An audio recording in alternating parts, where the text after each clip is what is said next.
Welcome to the Incubator Podcast. This is your co-host, Adbir Saran. And I'm Darren Boyd. And today we're going to be talking to Synack. They were founded in 2013. They're a cybersecurity company that leverages crowd-funded talent. And we're going to get all into that product and platform. So it started in 2013. I think they raised just over $100 million in funding so far.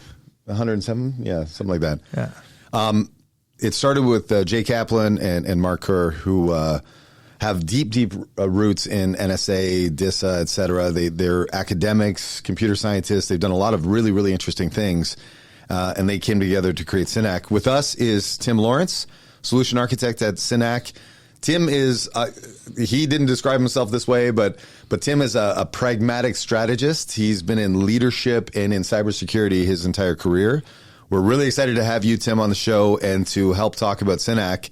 So why don't I hand it over to you? If you wouldn't mind just doing an intro of yourself, maybe you tee up how you would describe Synack to folks, and then we'll dive in. Yeah, absolutely. Well, I appreciate that. Thank you for the warm welcome. I am Tim Lawrence. I'm a solutions architect, mostly working on the East Coast for Synack. Previous to that, I spent 16 years working for an industrial company, and 6 of those years I was actually the CIO, so I have done some leadership. But yeah, Synack, we do strategic and transformational security testing, way beyond the pen test. And our platform is really where all the magic happens. So as you're doing an assessment, you can see all the magic happening in the analytics that helps you really get to the root cause of problems that you're having. Tim, let's double click right into that. So we talk about traditional pen testing in the landscape of things. Everybody's familiar with it. How has that been shaping, right, the pen testing space or beyond as we look at the threat landscape as a whole impacting the enterprise? And then how does Synack now, Synack's offering actually play right into it? Yeah, sure. No problem. So pen testing usually is a point in time, usually a 2-week, 2 people pen test. When that happens, traditionally, you bring 2 people into your environment. They sit around, they hack around and try to figure out where you can exploit any vulnerabilities. Then about a month later, you get a report. So you may have some critical vulnerabilities in there that you didn't know about for a month later. Our approach to that is more of a continuous, is kind of our competitive advantage on that. We do have point in time pen testing, but we're trying to really move from tactical pen testing to more security testing as a whole, moving to more strategic. Where are your root cause problems? Is it authentication? Because you get to see these in near real time exploits hitting your platform for remediation immediately. So you're not having these known vulnerabilities. 80% of the exploits out on the web right now are known vulnerabilities. Why are they getting out there? So that's kind of where we play into that.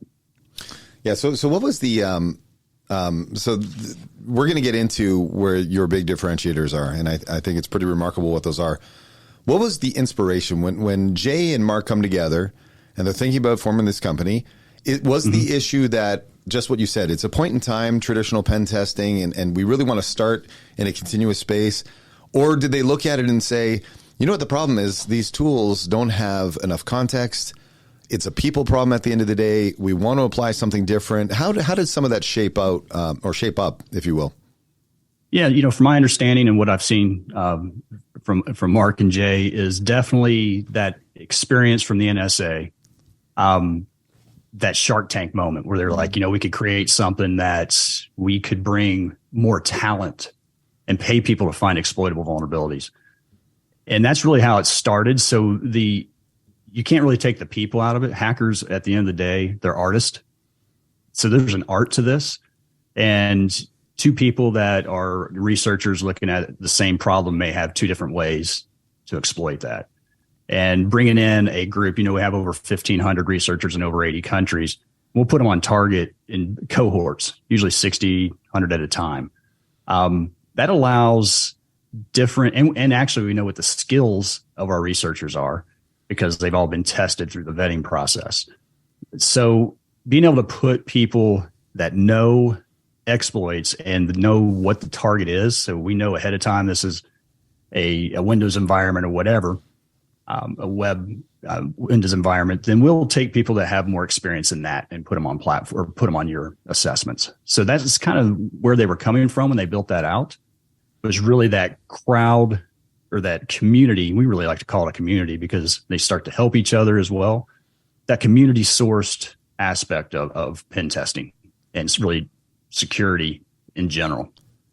Yeah, so why don't we talk a little bit about how Synack works? So we've got some vignettes so far. I see it as two different pieces. One is the platform itself, and there's a lot of reinforcement in that platform. We can talk about LaunchPoint and Smart Scan and some other things with the platform.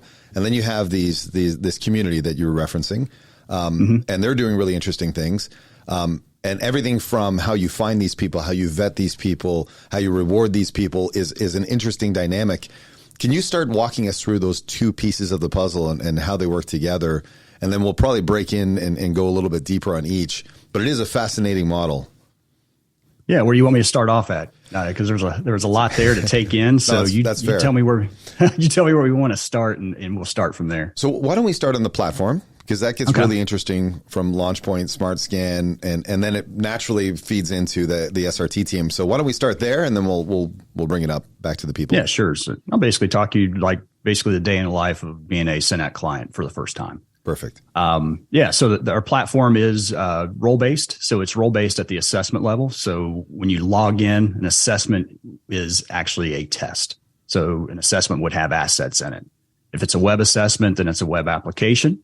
And if it's host, then it'd be either IPs or it could be cloud. The top three cloud we'll integrate in with. So it could be some API integration into that. So basically what happens in the day in the life is we can get into Smart Scan and everything else, but the client has the ability to do onboarding themselves for most of our assessment types. The only thing right now would be mobile is something that we're working on in the platform where the client can do that. But we, as solutions architects, will put that into the platform for them.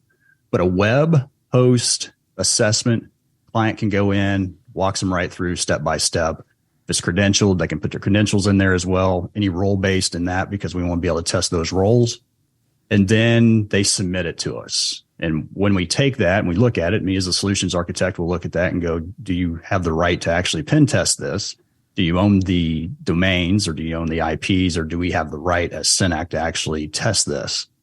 From that point, we bring it up live. We invite, we'll do Smart Scan for 2 days initially, just interrogating the targets and just laying out that enumeration and laying out what's ahead of the researchers. Day 3, we invite in that subset, that cohort of researchers. So those researchers will come into target. And about day 3 to 4, you'll start to see vulnerabilities coming into your platform if they're exploitable. Exploitable vulnerabilities to us have been proven by a human. So a human has written those up.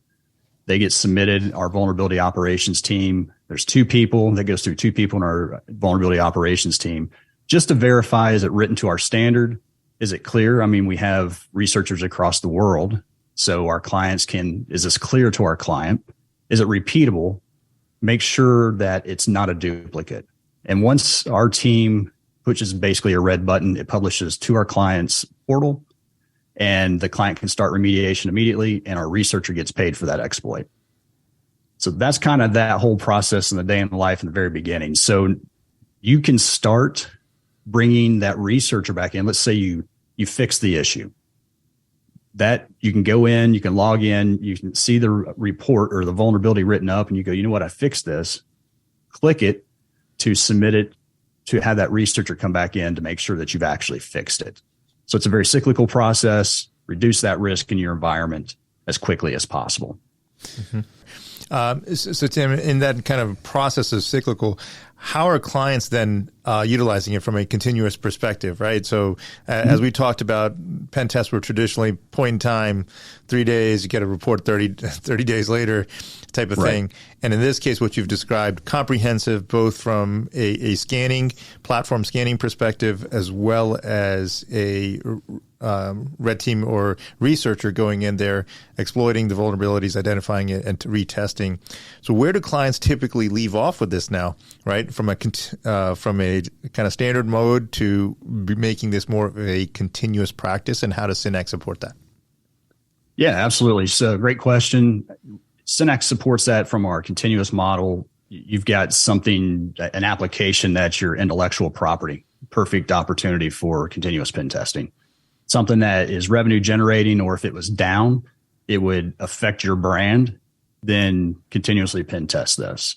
And if you think about your pen testing or just your code in general as an assembly line, so it goes from a concept to being created to actually having a product at the end, which is your web application that's consumed by your clients. That's no different than a car being assembled on an assembly line. So Toyota revolutionized the assembly line by taking the analytics and measuring and putting that back into the system. So the analytics coming off of our platform is going to tell you remediation timeframes, your efficacy. So how well are you remediating the first time around? It's going to show you the severity of the vulnerabilities over time. And it's also going to tell you the vulnerability categories. So I have clients now that will use, they have 3 separate web assessments, and they're actually 3 separate developers. So they use continuous pen testing to find the things that work very well, and they will upskill their other teams. So that's one example of how clients are using continuous pen testing to drive change in the entire process. So you can see it's moved beyond pen testing now into very strategic security testing. You're now finding root causes of the problem and fixing them back in the front of the assembly line. So you're building quality back into your product.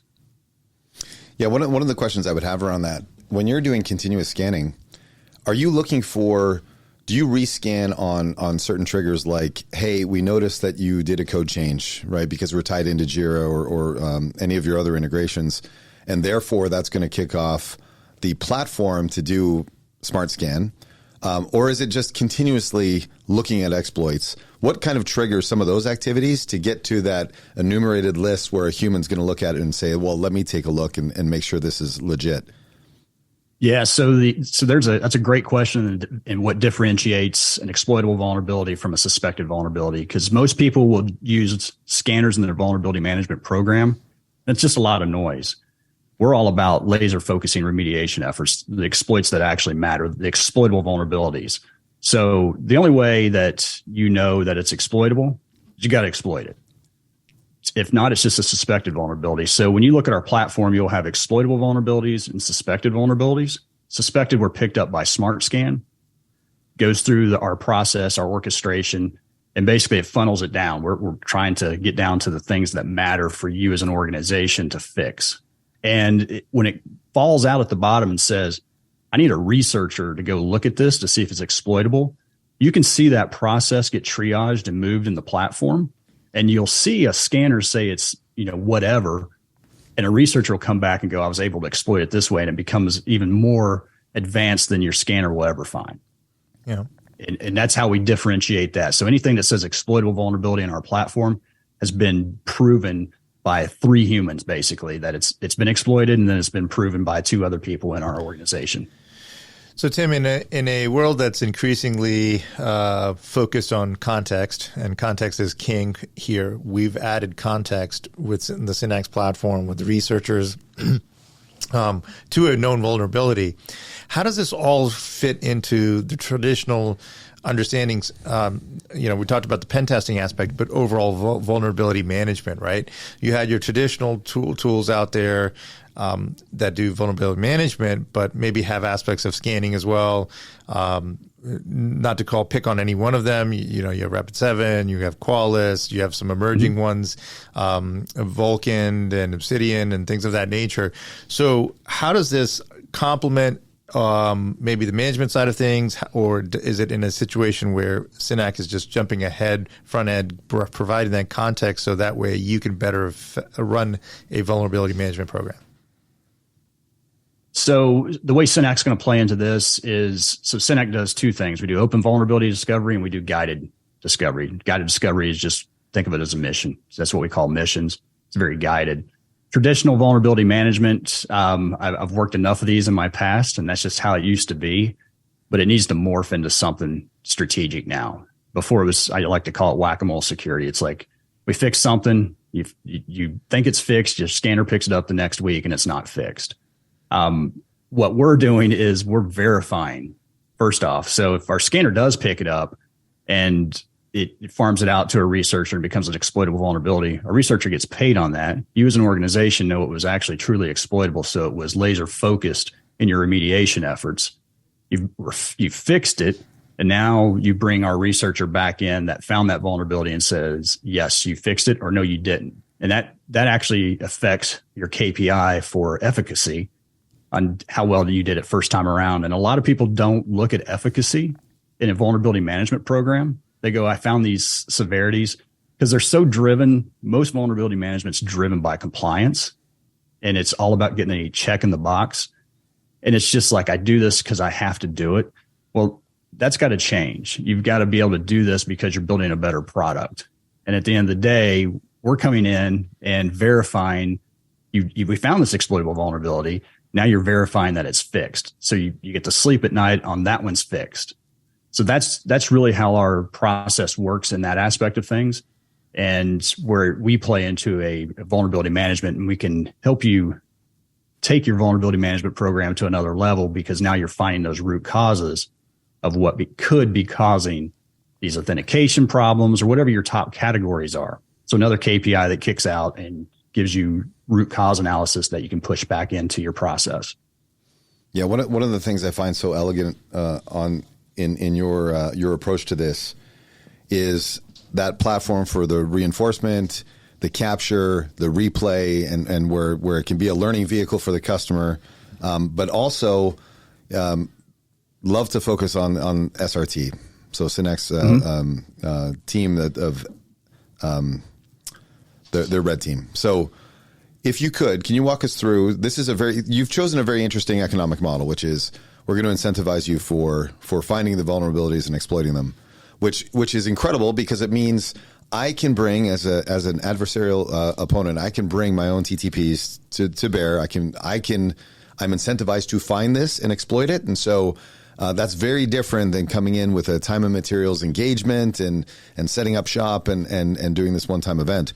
So can you walk us through what that community looks like? How do you find these people? You've got 1,500, which is just so impressive. And it's not just 1,500 practitioners. It's 1,500 very skilled, highly vetted by Synack practitioners. Can you walk us through that side of the equation? Because these people are very hard to find and retain. Yeah, absolutely. That's one of the questions. Previous to me coming to Synack, I was always like on the fence going, do I really want to use people I don't know? Well, I can tell you after being at Synack, we probably know them better than we know our own kids. We joke around and say we know probably what their kids are taking to lunch. But that vetting process is about a 6-month process, and it's vetted for skills and trust. So we do truly know everything about the people that are on our platform, and it's gamified on the back end. They compete against each other as well. You have the Acropolis, so you can go out to acropolis.synack.com and see who our top players are. And they're also mentors. They get recognized for mentorship and mentoring each other. Log4j was a great example of that. One of our top researchers on Log4j was mentoring the next day the rest of the researchers that wanted to be part of this. So it truly is a community at the end of the day, in the back end of what's going on. And it is the skills, they do get vetted for skills. And like I said, it's a 6-month process, and there's a waiting list. We don't just take everybody. We want our researchers to get paid well, and we keep the platform happy and the amount of researchers happy to be able to put on clients' assets. So that's kind of the whole process that goes through. I mean, it goes way deeper, as far as background checks and political affiliations and blah, blah, blah. We know everything about them. But that's what it looks like to become a Red Team member. Yeah, that's huge. Awesome. Tim, coming back to again putting this all together for from a practical use case perspective, if you're an organization, we talked about how to actually what value Synack provides and et cetera. But if you have like a overall set of applications you talked about, your top tier business applications, high profile applications, you want to be testing them on a continuous basis. So if there's no existing kind of threat model around these applications, is this even a great place or great way to understand your application pattern or security pattern, if you will, blueprint, and model threat applications, threat model for these applications out, leveraging Synack. So now you can profile a set of applications and similarly a group of the applications that your entity or your organization might have to say, hey, based on this business application or this criteria, we ran, against a Synack platform. We found these vulnerabilities. Here's the threat model. By and large, this applies to, 20% of our other application base. Do you see kind of like that type of motion happening with clients or that type of use case? Or if not, what would you say?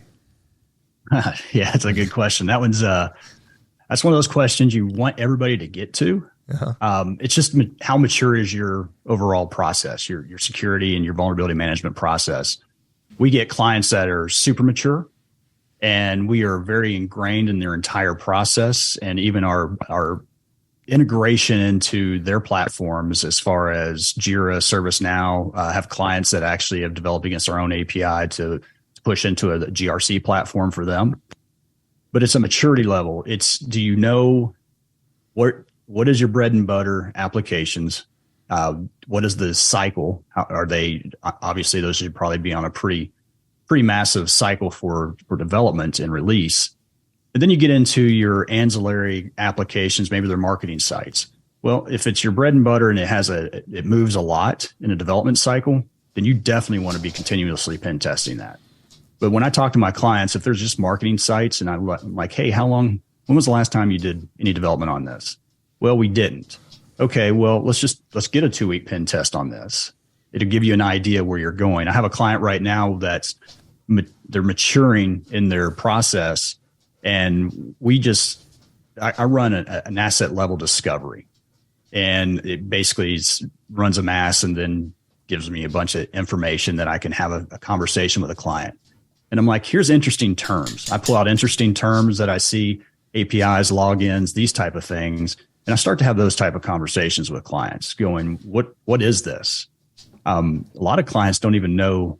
There was one not long ago. They're like, we don't own that domain. I'm like, yeah, you do. Because they don't know. Everything's so massive now and everything's so dispersed. So you've got to get a handle on that. You've got to tier off your infrastructure. So, this is the highest tier, continuously pen test this. And it just falls down into tiers, and it falls down into, this is just a 2-week pen test. But yeah, that's where we play, and that's how the maturity of the security model has to change. And we're definitely helping people drive that, because now they can see analytics. Before, people got a pen test and it was just a report to share with either auditors or tell somebody we got something done. Yeah. Now you're starting to see, wow, we might have some problems here, some root cause problems. Is this a training issue? Do I not have enough people? What is this? So the KPIs don't lie. Mm-hmm. Yeah, I was actually going to ask about that. I was curious if when you have, because you're recording everything and we can show how a vulnerability was exploited, and what all the steps were to go down that path. I was curious if you're finding interest in even the developer community. Are they looking at this and going, wow, that is actually a really interesting. Yeah, absolutely. Yeah, that's a great question. And you look back at traditional pen testing and just traditional vulnerability management in whole, you would run a scanner. You would go, okay, I got this vulnerability in my environment. It's not even, you don't even know if it's exploitable at this point. You take it to a team that's fully operational, and they're having to come away from development to fix something that's not even proven. So the first thing you do, or the first thing you want to do, is hand them a report, or they're part of our platform that can log right in. It's role based. They have access to the only thing that they can see. And they go, I see exactly how this was exploited, because our researcher does a stop and report, and they step by step, screenshots sometimes, movies sometimes, the script they use. This is exactly how it was exploited. Here's what I would do to fix this. And when you hand that off to a developer, it's like, it's an aha moment. They're like, oh, thank you so much, because they know the risk to their environment if it's exploitable. And they just want to know, is it proven? And well, it's funny. Have the proof. Yeah, because that's one of the call it sometimes it can be an adversarial relationship between security and development. And that's one of the things that often comes out of it is, hey, I don't believe that is exploitable. You prove it. And all of a sudden now we've got a little bit of a stalemate and almost a DDoS attack back at the security practitioner, because they can be outnumbered 10, 20, 30 to 1. So this becomes a really interesting conversation for proof. And I imagine that's changing the dynamic between those two groups as well. So that's good to see. Yeah, absolutely. And it's one of those things when I talk with clients or potential clients, that KPI that shows what was the most vulnerable category, it's a great opportunity to take the security team and the development team and bridge a gap and say, I want to bring somebody in that shows us what they look for in this vulnerability, or show us how we should fix this or how we could better ourselves. It's a great bridge building. So you can even use our platform for bridging teams. Yeah. Yeah, no, I could see that. And by the way, for anybody watching the podcast, if you see a white fluffy tail moving around, that's another special guest, Tigger, which is Sabir's dog. So Tim, I was hoping you could also walk us through, you have a lot of different engagement models. Can you walk us through kind of that progressive sequence of subscriptions or engagement models, when a customer should be interested in each maybe, and what is comprised of that engagement? Because there's a lot of different ways to engage with your platform. Yeah, absolutely. So you talk about the different models that we have from our offerings, from a 14-day discover all the way up to a continuous model. Yeah. If you wouldn't mind, because it's very interesting. Yeah, absolutely. Yeah, we're actually rebranding. We're going to be calling it Synack 14 now. We used to call it a discover or a certify. And we have a credits model now. So credits is like a Synack currency. So you can use that to spin off missions. Missions are guided vulnerability discovery. So it's a single researcher to go out and do something very specific. Does Log4j is an exploitable in my environment? That's a mission. So the offerings, so as a solutions architect, we run that attack surface or asset level discovery. So a bunch of open source tooling that spits out a spreadsheet, and now I can have a conversation with a client. And I can also look ahead of time and go, this is what their external attack surface looks like. Now we can talk internal as well with clients, but from an external standpoint, here's what's interesting. Here's what you probably should look at. And then we start to look at what is their intellectual property applications. And if they're cloud providers, if it's a top 3, then we kind of have that conversation with cloud infrastructure and that whole integration we can do there as well. So right now we have, basically it's super easy. We have a 14-day engagement, which is a Synack 14, or we do our 365, which is a continuous engagement. And we also actually have some continuous 90-day engagements now that we're coming out with. So it depends on the client and what you're seeing and the maturity level of the clients in their whole vulnerability management program. So you really got to understand and have that conversation with them as well. Most people will come in and definitely just want to look at their external attack surface, and they may only want a pen test for a 2-week engagement. So that would be a Synack 14, but they may want to run a mission, web premium mission, which is a bunch of missions we will run against that. It's OWASP top 10, and that'll spit out a report for them. So if they want to see session management was actually looked at, and it's guaranteed coverage that way. So that's kind of where it lies. And then you'll get a maturity level where a client goes, hey, I might want you to do internal. So we have to do either an IPsec termination internally or an open VPN, an OVA in their virtual environment internally, which most clients do. And then we have access to their internal network. And all this is really cool because we do go across LaunchPoint, which is our VPN. And if the client wants to take us out of the equation, say it's I've got a retail clients, if it's close to the holidays, they'll just push a little button and it stops, it basically kills the VPN and no more traffic there. So it takes us out of the equation. So you get full control of your assessment on our platform as well. So that's kind of the maturity and what we're offering now. And, there's clients that I may have a conversation with and it's like, man, that might be more of a special project. And I'll go back to my internal team and maybe we talk about a special project for that, especially a well-established client. Great. Great. Well, Tim, this was really exciting to have you on the show. Very informative, and hopefully our listeners take heed in terms of the opportunity space to improve their vulnerability management, their pen testing programs to more towards of continuous testing. Again, thank you very much for the spirited discussion. No, absolutely. Thank you all very much as well. All right. Thanks, Tim. Thank you. Yeah, thanks.